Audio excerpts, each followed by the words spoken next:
இன்னைக்கு நம்ம கொஞ்சம் எல்லாம் ரொம்பவே வித்தியாசமான ஒரு ஃபோன் பார்க்க போறோம். ஃபோன் பார்க்கறோம்ன்றதுக்காக அன்பாக்சிங்லாம் பார்க்க போறது கிடையாது. வெறும் ஃபோனை மட்டும் தான் பார்க்க போறோம். ஏன்னா இப்ப நீங்க நினைச்சாலும் இந்த போனை புதுசாலாம் வாங்க முடியாது, செகண்ட் ஹேண்ட்ல தான் வாங்கவே முடியும். ஏன்னா இந்த ஃபோன் பார்த்தா 2021 லான்ச் பண்ணாங்க. அப்படி லான்ச் ஆன 3 மாசத்துல பார்த்தா இந்த ஃபோனை கம்ப்ளீட்டா டிஸ்கண்டினியூ பண்ணிட்டாங்க. அதுக்கடுத்து இந்த கம்பெனி இந்த போனை தயாரிக்கவும் இல்ல, புதுசா விற்கவும் இல்ல. சோ இப்போ நம்ம வாங்கணும் அப்படின்னா செகண்ட் ஹேண்ட்ல வாங்கினா மட்டும் தான் இந்த போனை யூஸ் பண்ணவே முடியும். ஆனா என்னதான் இந்த கம்பெனி இந்த போனை மேனுஃபேக்சர் பண்ண உடனே கம்ப்ளீட்டா வித்தாலும் இப்போ ரீசெண்டா 2 இயர்ஸ் அந்த போன் பார்த்தா செம்ம ட்ரெண்டிங்கா இருக்கு. எக்கச்சக்க பேர் இந்த போனை விரும்பி வாங்குறாங்க. அப்படி என்னதான் இந்த போன்ல இருக்குன்றத இன்னைக்கு வீடியோல பார்க்க போறோம். நீங்க ஆல்ரெடி டைட்டில் தம்ப்நெயில பார்த்து தான் வீடியோக்குள்ளேயே வந்திருப்பீங்க. எஸ், பல்முடா போனை பத்தி தான் இன்னைக்கு வீடியோல பார்க்க போறோம். அண்ட் ஏன் இவ்வளவு நல்ல போனை உருவாக்கிட்டு இந்த கம்பெனி இழுத்து மூடிட்டு போயிட்டாங்கன்றதை இந்த வீடியோவோட கடைசியில சொல்றோம். வெயிட் பண்ணி பாருங்க. அந்த வீடியோக்குள்ள போறது கூட நம்ம சேனலுக்கு நீங்க ஃபர்ஸ்ட் டைம் வரீங்க அப்படின்னா என்னோட பேர் மாயா, என்னோட பேர் சிவா. இது SM pro tech channel. Subscribe பண்ணலனா சப்ஸ்கிரைப் பண்ணிட்டு கண்டினியூ பண்ணுங்க. அண்ட் வழக்கம் போல இந்த போனை வீடியோ எடுக்க கொடுத்து ஹெல்ப் பண்ண அனிஸ் மொபைல் எனக்கு தேங்க்ஸ் சொல்லிக்கோ. இந்த போனை நீங்க வாங்கணும் ஆசைப்பட்டீங்கன்னா தாராளமா அனிஸ் மொபைலை கான்டாக்ட் பண்ணலாம். இந்த போனை நீங்க 9000 ரூபீஸ்க்கு வாங்கிக்கலாம். இது இந்த போன் மட்டும் கிடையாது, டாப்ல இருக்க எந்த போன் வாங்கணும் ஆசைப்பட்டாலும் அனிஸ் மொபைலை நீங்க தாராளமா கான்டாக்ட் பண்ணலாம். அனிஸ் மொபைல்ஸ்க்கான டீடைல்ஸ் அண்ட் லொகேஷன் டிஸ்கிரிப்ஷன் கொடுத்துக்கோ, மறக்காம கிளிக் பண்ணி பாத்துக்கோங்க. அண்ட் முக்கியமான விஷயம், இது பெய்டு ப்ரொமோஷன்லாம் கிடையாதுங்க. வீடியோ எடுக்க அவங்க மொபைலை கொடுத்து ஹெல்ப் பண்ணாலும் நாங்க அவங்கள ப்ரோமோட் பண்றோம். ஓகே, ஏன் லாஸ்ட் 2 இயர்ஸ் அந்த போன் செம்ம பீக்களுக்கு எக்கச்சக்க பேர் ஏன் இந்த போனை வாங்கணும்னு ஆசைப்படுறாங்க அப்படின்னா அதுக்கு ஆன்சர் ரொம்பவே சிம்பிள் தான். இது ரொம்ப காம்பாக்டான போன், கை கடக்கமா கைக்குள்ளே உட்காந்துக்குறங்க. ஏன்னா இப்போ வர போன்லாம் பெருசா பல்கா வருது இல்லையா? நாங்க வச்சிருக்கிற ஐபோன் 16 பிளஸ் பக்கத்துல வச்சு காமிக்கிறோம். அப்படி காமிக்கிறப்ப இது எவ்வளவு சிறுசா இருக்குன்றது நீங்களே பாருங்க. சோ இவ்வளவு காம்பாக்டா சிறுசா இருக்கனால தான் இந்த போன் செம்மையான ஒரு மோகத்தை கிரியேட் பண்ணிருக்கு. அதுக்காக இது மட்டும் தான் இந்த மோகத்தை கிரியேட் பண்ணிச்சாங்கட்டா அதுதான் கிடையாது. கடுகு சிறுத்தாலும் காரம் குறையாது அப்படின்ற மாதிரி இதுல எக்கச்சக்கமான செம்மையான ஃபீச்சர்ஸும் இருக்குங்க. அதை ஒன்னொன்னா பார்த்துட்டு அதுக்கடுத்து நம்ம பேசிக்கான சில ஃபீச்சர்ஸை பார்ப்போம். சரியா? இதுல இருக்க ஃபர்ஸ்ட் யூனிக்கான விஷயமே இதோட பவர் பட்டன் தாங்க. எஸ், இந்த போனை நாங்க ஃபர்ஸ்ட் வாங்குனோனே இதோட பவர் பட்டன் எங்கடா இருக்குன்னு தேடி பார்த்தா கண்டுபிடிக்கவே முடியல. அப்புறம் எங்க தான்டா இருக்கு அப்படின்னு சொல்லிட்டு சர்ச் பண்ணி பார்க்கறப்ப தான் தெரிஞ்சு இந்த போனோட பின்னாடி இருக்கிற கருப்பு கலர் பட்டன் தான் பவர் பட்டன் அப்படின்னு சொன்னாங்க.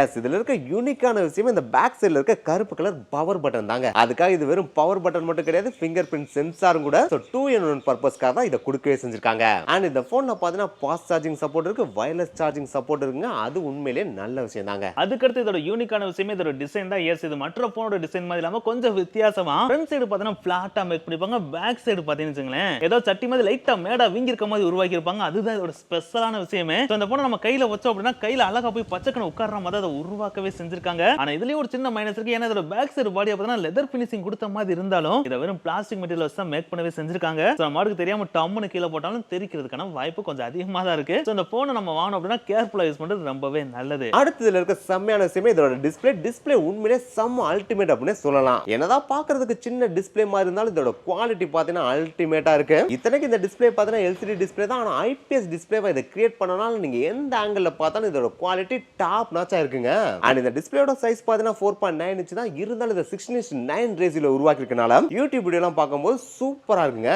அடுத்து இந்த போனோட அல்டிமேட்டான விஷயம் என்ன தெரியுமா? இந்த போனோட ரெஃப்ரெஷ் ரேட் தாங்க. இதோட ரெஃப்ரெஷ் ரேட் பாத்தீங்கன்னா 60 ஹெர்ட்ஸ் கொடுத்திருக்காங்க. என்னடா 60 ஹெர்ட்ஸ் இவ்வளவு தூரம் என்ஹான்ஸ் பண்ணி சொல்றீங்க அப்படின்னு சொல்லி நீங்க கேட்கலாம். அத நாங்க சொல்றப்ப அப்படிதான் உங்களுக்கு தோணும். ஆனா நீங்க யூஸ் பண்ணி பார்த்தீங்கன்னு வச்சுங்களேன் இது வெறும் 60 ஹெர்ட்ஸ் டிஸ்ப்ளே மாதிரியே இருக்காதுங்க. ஏதோ 120 ஹெர்ட்ஸ் ரெஃப்ரெஷ் ரேட் இருக்கிற டிஸ்ப்ளேவை நம்ம யூஸ் பண்ணா எப்படி இருக்குமோ அந்த அளவுக்கு ஸ்மூத்னஸ் இந்த போன்ல அசால்ட்டா கிடைக்குது. சோ அந்த விஷயத்துல இந்த போனை செம்மையா ஆப்டிமைசேஷன் பண்ணிருக்காங்க அப்படினே சொல்லலாம். வேணா நாங்க உங்களுக்கு டெமோவும் பண்ணி காமிக்கிறோம், எப்படி இருக்குன்றது நீங்களே கீழ கமெண்ட் பண்ணுங்க. சோ இந்த விஷயத்துல செம்மையா வொர்க் பண்ணிருக்காங்க அப்படினே நம்ம சொல்லலாங்க. இது ஆப்டிமைசேஷன் அப்படினு சொல்றப்ப கண்டிப்பா அத நம்ம மென்ஷன் பண்ணி ஆனோம். ஏன்னா இது ரெஃப்ரெஷ் ரேட்ல மட்டும் இவ்வளவு ஸ்மூத்தா இருக்காது. இந்த போனை நீங்க யூஸ் பண்ணி பார்க்கறப்பயே செம்மையான ஒரு ஸ்மூத் ஃபீலிங்கை ஃபீல் பண்ண முடியுங்க. அதாவது நீங்க ஐபோன் யூஸ் பண்ணி வச்சுங்களேன் அதுல எப்படி டச் பண்ணா அழகா ஸ்மூத்தா இருக்கும் பாத்தீங்களா, அந்த ஒரு ஃபீல் ஆல்மோஸ்ட் இந்த போன்ல செம்மையா கிடைக்குதுங்க. சோ அந்த விஷயத்துல வேற லெவல்ல இதுல வொர்க் பண்ணிருக்காங்க அப்படினே சொல்லலாம். அடுத்து இந்த போன் காம்பாக்டா இருந்தாலும் இதோட RAM பாத்தீங்கன்னா 6GB, ஸ்டோரேஜ் பாத்தீங்கன்னா 128GB. சோ அதனாலே இந்த போன்ல நீங்க ஆப் ரன் பண்ணாலும் சரி, கேம் விளையாண்டாலும் சரி உங்களால நல்லாவே ஸ்மூத்னஸா ஃபீல் பண்ண முடியும்.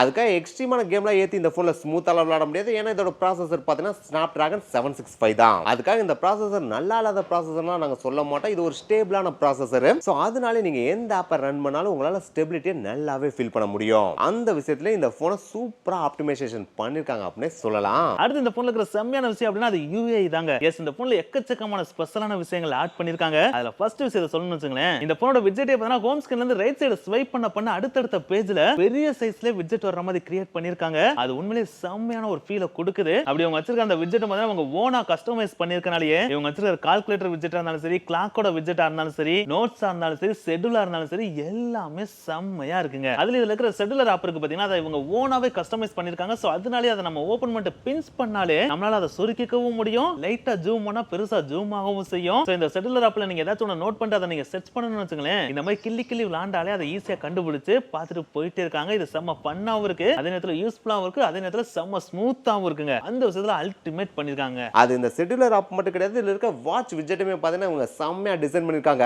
அந்த விட்ஜெட்ல அந்த ரவுண்ட சுத்தி இருக்கிற 4 கார்னர்லயும் பாத்தீங்கன்னா டிஃபரண்ட் செட்டிங்ஸ் அக்சஸ் பண்ற மாதிரி தான் டிசைன் பண்ணவே செஞ்சிருக்காங்க.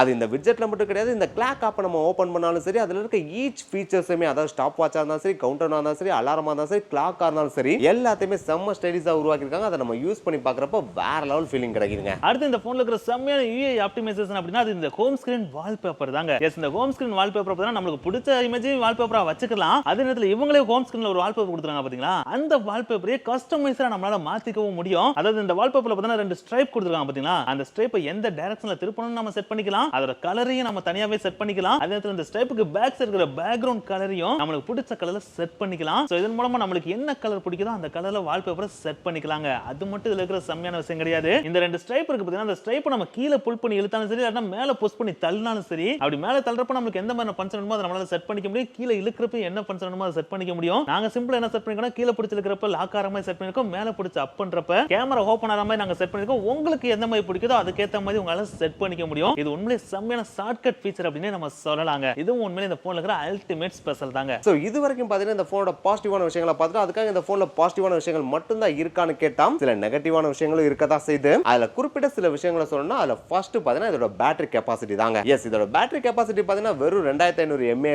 தான். சோ அதனாலே பாத்தீங்கன்னா நீங்க ஒரு ஹெவி யூசரா இருந்தீங்கன்னா ஒரு நாளைக்கு 2 தடவை சார்ஜ் போட வேண்டியிருக்குங்க. இதுக்கு அடுத்து இதுல இருக்க இன்னொரு மைனஸ் அப்படின்னா, இது சிங்கிள் சிம் மொபைல் தாங்க, டியூவல் சிம் மொபைல் கிடையாது. சோ நீங்க 2 சிம் மொபைல் யூஸ் பண்றவரா இருந்தீங்க அப்படின்னா இதை நீங்க பிரைமரி மொபைலை யூஸ் பண்ண முடியாது. அதுக்கு அடுத்து இருக்கிற ஒரு மிகப்பெரிய மைனஸ் என்ன அப்படின்னு பாத்தீங்கன்னா, இது 5G சப்போர்ட்டட் போனா இருந்தாலும் ஜியோ சிம் நீங்க போட்டீங்க அப்படின்னா கால்கெல்லாம் பண்ண முடியாது, வெறும் டேட்டாக்காக மட்டும் தான் யூஸ் பண்ணவே முடியும். ஏன்னா இந்த போன்ல பாத்தீங்கன்னா VoLTE சப்போர்ட் கிடையவே கிடையாது. சோ அதனால ஜியோ சிம் போட்டு நம்மளால போன் எதுவுமே பண்ண முடியாதுங்க. ஆனா நீங்க ஒரு ஏர்டெல் யூசரா இருந்தீங்க அப்படின்னா ஏர்டெல் சிம் போட்டு இந்த போனை செம்மையா யூஸ் பண்ணிக்க முடியுங்க. சோ அதுல இருக்கிற ஒரு பெரிய மைனஸ் அப்படின்னு தான் சொல்லியானோம். அதை தவிர்த்து நம்ம பார்த்தோம் அப்படின்னா இதுல இருக்கிற ஸ்பீக்கரும் ஒரு மிகப்பெரிய மைனஸ் அப்படின்னு தான் சொல்லியானோம். ஏன்னா இந்த போன்ல பாத்தீங்கன்னா ஸ்டீரியோ ஸ்பீக்கர்லாம் கிடையாது, பேக் சைடு மட்டும் தான் ஸ்பீக்கர் கொடுத்திருக்காங்க. அந்த ஒரு ஸ்பீக்கர் பாத்தீங்கன்னா குவாலிட்டி ரொம்ப டாப் நாச்சாலாம் இருக்கவே இருக்காது. ஏதோ ஒரு மொக்கையான போன்ல இருக்கிற ஸ்பீக்கர் கேட்டா எந்த மாதிரி கேட்குமோ அந்த அளவுக்கு தான் குவாலிட்டி கேட்கவே செய்யுது. இருந்தாலும் நீங்க ப்ளூடூத் வழியா ஹெட்செட்ல ஸ்பீக்கரை கனெக்ட் பண்ணி கேட்டீங்க அப்படின்னா உண்மையிலேயே அதுல கிடைக்கிற குவாலிட்டி டாப் நாச்சா தாங்க இருக்கு. அடுத்து இந்த போன்ல இருக்க பெரிய மைனஸ் அப்படின்னா, இந்த போனோட ரேட்டிங் பாத்தீங்கன்னா வெறும் IPX4 மட்டும் தான். சோ அதனாலேயே பாத்தீங்கன்னா இந்த போன் சின்ன சின்ன வாட்டர் ஸ்பிளாஷ மட்டும் தான் தாக்கு பிடிக்கும். அதை தவிர்த்து நீங்க இந்த போனை தண்ணியில முக்கி எடுத்தீங்க இல்லன்னா பெரிய மலையில நனைய விட்டீங்க அப்படின்னா இந்த போன் கம்ப்ளீட்டா போயிடும். அதுக்கடுத்து இதுல இருக்க பெரிய மைனஸ் அப்படின்னா, இந்த போனோட மேனுஃபேக்சரிங்கே கம்ப்ளீட்டா நிப்பாட்டிட்டாங்க இல்லையா.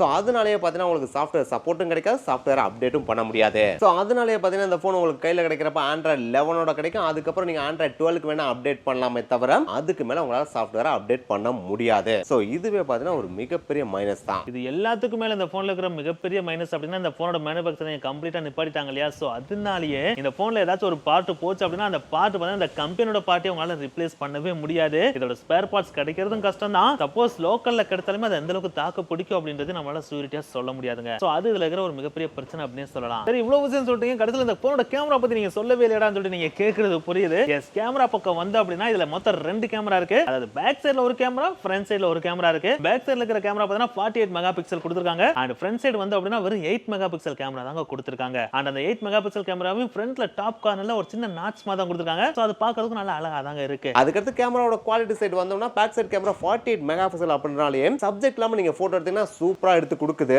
அதாவது சேச்சுரேஷன்லாம் வேற லெவல்ல ஏத்தி கொடுக்குது. ஆனா அதே தான் அந்த போட்டோல சப்ஜெக்ட்டை கொண்டு போய் நிப்பாட்டணும்னு வச்சுக்கோங்களேன், நம்மளோட சேச்சுரேஷனை ஏத்தும் போது முகத்தோட கலர்லாம் ரொம்பவே அடி வாங்குதுங்க. அதாவது நம்ம முகத்தோட கலரையே பாத்தீங்கன்னா சிவப்பு ஆரஞ்சு கலர்ல எடுத்து கொடுக்குது. சோ அந்த விஷயத்துல மார்னிங்ல பேக் கேமரா ரொம்பவே மக்கர் பண்ணுதுங்க. அதே இது மார்னிங் டைம்ல நம்ம வீடியோ எடுத்து பார்த்தோம்னா ரொம்ப ஆவுசம்லாம் எடுக்க மாட்டேங்குது, ஓரளவுக்கு எடுக்குதுங்க. ஆனா அதே இது மார்னிங் டைம்ல செல்ஃபி கேமரா வச்சு போட்டோ எடுத்தோம்னு வச்சுக்கோங்களேன், என்னதான் செல்ஃபி கேமரா 8 மெகா பிக்சலா இருந்தாலும் ஸ்கின் டோனை நியூட்ரலா மெயின்டைன் பண்ணி அழகா எடுத்து கொடுக்குதுங்க. பேக் கேமராவோட கம்பேர் பண்றப்ப செல்ஃபி கேமரா ஒர்த்து தாங்க. இதே செல்ஃபி கேமரால நம்ம மார்னிங் டைம்ல வீடியோ எடுத்தோம் அப்படின்னா பேக் கேமராவோட கம்பேர் பண்றப்ப ஃப்ரண்ட் கேமராவோட வீடியோவும் ஓரளவுக்கு டீசென்ட்டா தாங்க இருக்கு. அதாவது ஸ்கின் டோனை மெயின்டைன் பண்றதுல இருந்து ஒயிட் பேலன்ஸ் வரைக்கும் எல்லாத்தையுமே பக்காவாவே மெயின்டைன் பண்ணுது. சோ வீடியோ விஷயத்துல மார்னிங் டைம்ல ஃப்ரண்ட் கேமரா செம்ம ஒர்த்தா தாங்க இருக்கு. ஆனா இதுக்கு அப்படியே கான்ட்ராஸ்டா நம்ம நைட் போனோம்னு வச்சுங்களேன், காலையில எப்படிலாம் பேக் கேமரா மக்கர் பண்ணுச்சோ அதுக்கு அப்படியே ஆப்போசிட்டா நைட் டைம்ல போட்டோ அண்ட் வீடியோ ரெண்டுமே உண்மையிலே சூப்பரா எடுத்து கொடுக்குதுங்க. நைட் டைம்ல சேச்சுரேஷன் பிக்கிங்கா இருந்தாலும் சரி, நம்ம ஸ்கின் டோனோட பிக்கிங்கா இருந்தாலும் சரி, டார்க்கா இருக்கிற விஷயங்களை டார்க்கா காமிக்கிறதா இருந்தாலும் சரி, எல்லாத்தையுமே பக்காவா எடுத்து கொடுக்குது. அது போட்டோல மட்டும் கிடையாது, வீடியோ எடுக்கிறப்பையும் பார்த்தீங்கன்னா பேக் சைடுல இருக்கிற 48 மெகா பிக்சல் செம்மையா நைட் டைம்ல எடுக்குதுங்க. இப்படி நைட் டைம்ல பேக் கேமரா மட்டும் கிடையாது, ஃப்ரண்ட் கேமராவும் நைட் டைம்ல செம்ம பீஸ்டா தான் இருக்கு. நம்ம நைட் டைம்ல ஃப்ரண்ட் கேமரா வச்சு போட்டோ எடுத்தாலும் சரி, வீடியோ எடுத்தாலும் சரி, ரெண்டுமே அல்டிமேட்டா எடுத்து கொடுக்குதுங்க. So night photo and video எடுக்கிறதுக்கு இந்த ஒரு பல்முடா போன் செம்ம ஒர்த்தான போன் தாங்க. அதுக்கடுத்து இந்த போன்ல கேமரா செட்டிங்லாம் பெருசா கிடையாதுங்க. ஃப்ரண்ட் அண்ட் பேக் ரெண்டு கேமராலையும் பாத்தீங்கன்னா 1080p வரைக்கும் தான் வீடியோ எடுக்க முடியும். 4K எல்லாம் வீடியோ எடுக்க முடியாது. அதே ஸ்லோ மோஷன்ல வீடியோ எடுக்கிற ஆப்ஷனும் கிடையாது, போர்ட்ரேட் மோட்ல வீடியோ எடுக்கிற ஆப்ஷனும் கிடையாது. இல்ல நீங்க பேனோராமா மோட் அளவுக்கு அதிகமா யூஸ் பண்ணுவீங்க அப்படின்னா அந்த ஆப்ஷன் இந்த போன்ல கிடையாது. இருந்தாலும் போர்ட்ரேட் மோட்ல போட்டோ எடுக்கிறதுக்கு பேக் சைடு கேமரால மட்டும் ஆப்ஷன் கொடுத்துருக்காங்க, செல்ஃபில வந்து ஆப்ஷன் கிடையாது. சோ செல்ஃபி கேமரா வச்சு நம்மளால போர்ட்ரேட்லயும் போட்டோ எடுக்க முடியாது. அதே மாதிரி வைட் லென்ஸ் அப்படின்ற ஒண்ணு இதுல கிடையாதனால நம்மளால ரொம்ப வைடாலாம் போட்டோ எடுக்க முடியாது, வீடியோவும் எடுக்க முடியாது. சோ அந்த விஷயங்கள்லாம் இந்த போன்ல இருக்க மிகப்பெரிய மைனஸ் அப்படின்னு சொல்லலாம். அடுத்ததோட பீக் பிரைட்னஸ் அப்படின்னு பார்த்தா 750 நிட்ஸ் தான் கொடுத்துருக்காங்க. இதை கேட்கறதுக்கு நம்பர் வைஸ் கம்மியா தெரிஞ்சாலும் நம்ம வெயில போய் யூஸ் பண்ணாலும் பெருசா டிஸ்ப்ளே தெரியாத மாதிரி இல்லைங்க, டிஸ்ப்ளே செம்மையா தெரியுதுங்க. இது வெளியில மட்டும் கிடையாது, உள்ள வச்சு யூஸ் பண்றப்ப டிஸ்ப்ளே செம்மையா இருக்கு. சோ அத பொறுத்தளவுக்கு பிரைட்னஸ்ல இந்த போன் அடிச்சுக்க முடியாது, செம்மையா தாங்க இருக்கு. சரி ஓகே, எதுக்கு இந்த போனை லான்ச் பண்ண வெறும் 3 மாசத்துல, அதாவது 2021ல லான்ச் பண்ண 3 மாசத்துல நிப்பாட்டிட்டு போனாங்க, கம்பெனியை மூடிட்டு போனாங்க அப்படின்னு சொல்லிட்டு கேட்டீங்கன்னா அதுக்கு முக்கியமான காரணமே இந்த போனை மேனுஃபேக்சர் பண்ணவங்க டோஸ்டர் மேனுஃபேக்சர் பண்ணுவாங்க பதிலா அந்த கம்பெனி. சோ அவங்களோட அல்டிமேட் எய்ம் என்னவா இருந்துச்சுன்னா, இப்போ வர போன் எல்லாமே பல்கா வருது, நம்ம கொஞ்சம் காம்பாக்டான போனை உருவாக்கணும் அப்படின்றதுக்காகவே சாஃப்ட்வேர்ல நல்லா ஆப்டிமைஸ் பண்ணி ஸ்டெபிலைஸா உருவாக்கி போனையும் காம்பாக்டா கொடுத்தாங்க. ஆனா என்னத்தை தான் அப்படி கொடுத்தாலும் நாங்க காம்பாக்டா போனை கொடுக்குறோம் அப்படின்றனாலயே நாங்க பிரைஸ் ஹையா ஃபிக்ஸ் பண்ணுவோம் அப்படின்னு சொல்லிட்டு இதை லான்ச் பண்றப்ப எவ்வளவு லான்ச் பண்ணாங்க தெரியுமா? அந்த டைம்ல கிட்டத்தட்ட 800 இருந்து 1000 அமெரிக்கன் டாலருக்கு லான்ச் பண்ணாங்க. இந்திய ரூபாய் மதிப்பின்படி பார்த்தோம் அப்படின்னா கிட்டத்தட்ட 70 இருந்து 80,000 ரூபாய்க்கு லான்ச் பண்ணிருக்காங்க. சோ இவ்வளவு காஸ்ட்க்கு லான்ச் பண்ணாங்க அப்படின்னா அந்த அளவுக்கு ஃபீச்சர் இதுல இருக்கணும் இல்லையா? அந்த அளவுக்கு இதுல ஃபீச்சர் இருக்கான்னு கேட்டா கண்டிப்பா கிடையாது அப்படினாங்க சொல்லியானோம். சோ 80,000க்கு போனை லான்ச் பண்ணிட்டு நான் பேட்டரி 2500 mAh தான் கொடுப்பேன், சிங்கிள் சிம் தான் கொடுப்பேன், பேக் சைடு கேமராவும் ஒன்னு தான் கொடுப்பேன், பேக் பாடியும் பிளாஸ்டிக்ல தான் கொடுப்பேன் அப்படின்னு சொன்னா யாராச்சும் அவ்வளவு காசு போட்டு இந்த போனை வாங்குவாங்களா என்ன? சோ அதனாலே மிட் ரேஞ்சில இருக்க போனோட ஸ்பெசிபிகேஷனை கொடுத்துட்டு இவங்க அளவுக்கு அதிகமான காசை கேட்கறாங்க அப்படின்னு சொல்லிட்டு யாருமே இந்த போனை வாங்க மறுத்துட்டாங்களாம். அதனாலே ஆரம்பிச்ச 3 மாசத்துல கம்பெனியை இழுத்து மூடிட்டாங்க. ஆனா எனக்கு தான் அப்போ இந்த போனோட காஸ்ட் 70,000 80,000 ரேஞ்சுக்கு இருந்தாலும் இப்போ இந்த போனோட காஸ்ட் பார்த்தா வெறும் 9,000 ரூபாய்க்கு வந்துருச்சு. சோ 9,000 ரூபாய்க்கு இந்த போன் ஒர்த்தா அப்படின்னு கேட்டா இப்போ பார்த்தா ஒரு 6,000 7,000 ரூபாய் 8,000 ரூபாய் போனுக்கே பார்த்தா 2 சிம், பேட்டரி பெரிய பேட்டரின்னு சொல்லி நிறைய கொடுக்குறாங்க. ஆனா அதுல இல்லாத யூஏ ஆப்டிமைசேஷன் ஸ்மூத்தான சில விஷயங்கள்லாம் பார்த்தா இந்த போன்ல செம்மையா இருக்குங்க. சோ 9,000க்கு இந்த போன் செம்ம ஒர்த்தான போன் அப்படினே நம்ம சொல்லலாங்க. இருந்தாலும் நாங்க சொன்ன ஃபீச்சர்ஸ் எல்லாத்தையும் நீங்க கன்சிடர் பண்ணிட்டு உங்களுக்கு இந்த போன் பிடிச்சிருந்துச்சு அப்படின்னா இந்த போனை நீங்க தாராளமா வாங்கலாம். அப்படி வாங்கணும்னு நீங்க முடிவு பண்ணிட்டீங்கன்னா அனிஸ் மொபைலை தாராளமா கனெக்ட் பண்ணி 9,000 ரூபாய்க்கு இந்த மொபைலை வாங்கிக்கோங்க. சோ இந்த வீடியோ உங்களுக்கு பிடிச்சிருச்சுன்னா லைக் பண்ணுங்க, ஷேர் பண்ணுங்க, அண்ட் போகும்போது மறக்காம எஸ்எம் ப்ரோ செக்ஷன்ல சப்ஸ்கிரைப் பண்ணுங்க. நெக்ஸ்ட் வீடியோ மீட் பண்ணலாம். பை.